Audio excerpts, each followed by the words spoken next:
Hey guys, welcome.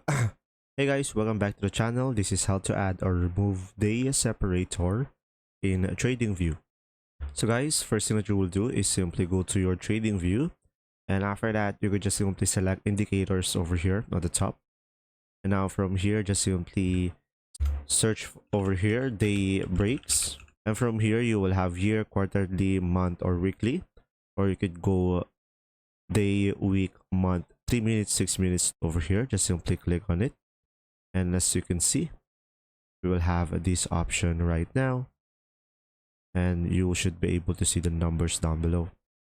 Now if you want to turn it off, you could just simply go to the top over here, and you will have the trash icon to remove it. There you go. I hope this video helped you understand more. If you do, leave a like, and if you have any question guys, just simply comment down below, and then we will do our best to answer them all. And thanks for watching guys. See ya.